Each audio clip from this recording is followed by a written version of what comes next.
Welcome to Old Grump's Garage.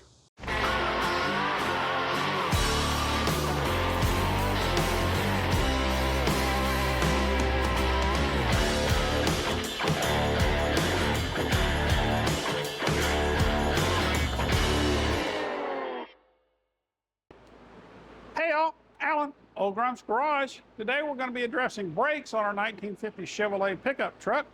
If you haven't been following along with this, check back and see the whole series. We've got a 1950 Chevrolet pickup we have put on an S10 frame, and we have a lot of videos you can follow in this project. Well, let's get to the brakes. Let's get to it. Alrighty, if you remember in earlier episodes, we put on extended A-arms to widen the front track width to get the wheels to center in the wheel wells of the 1950 body. Doing so, the old brake lines don't quite reach.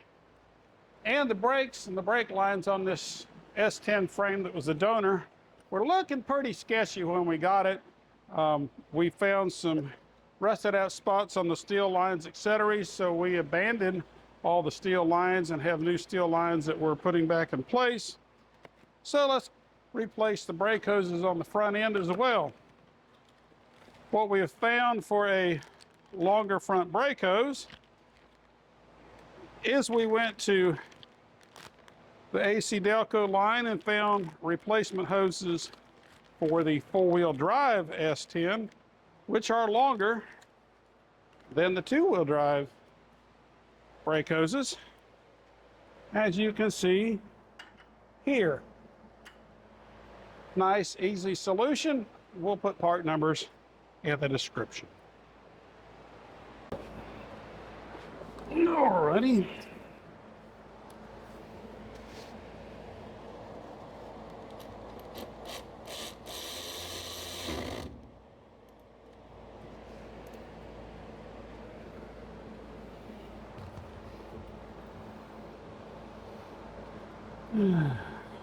That boy is nice and long.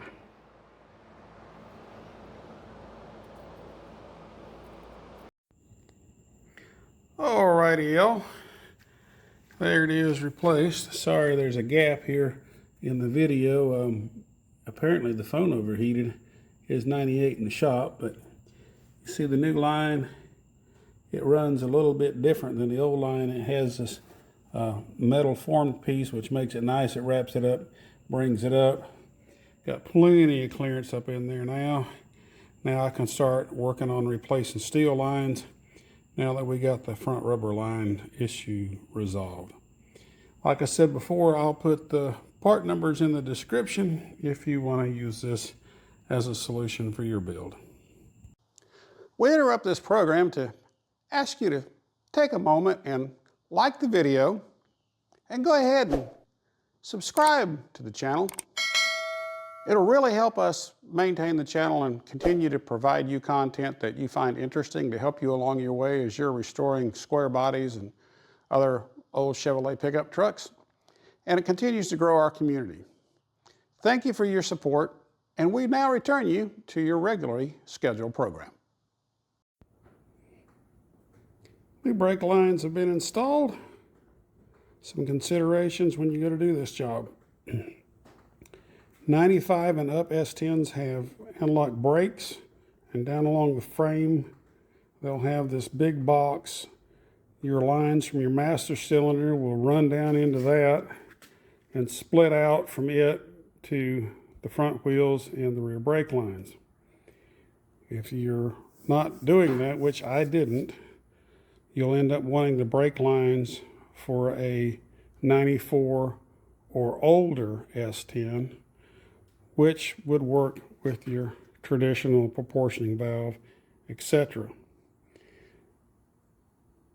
Using the flexible brake lines down here that I replaced that were for a 2001, which is what this chassis is, I had to get an adapter because there was a change in the fitting size between the older style brake lines and the newer.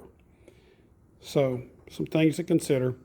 I'll include information in the description for sources on the replacement brake lines, etc. And I hope this is helpful.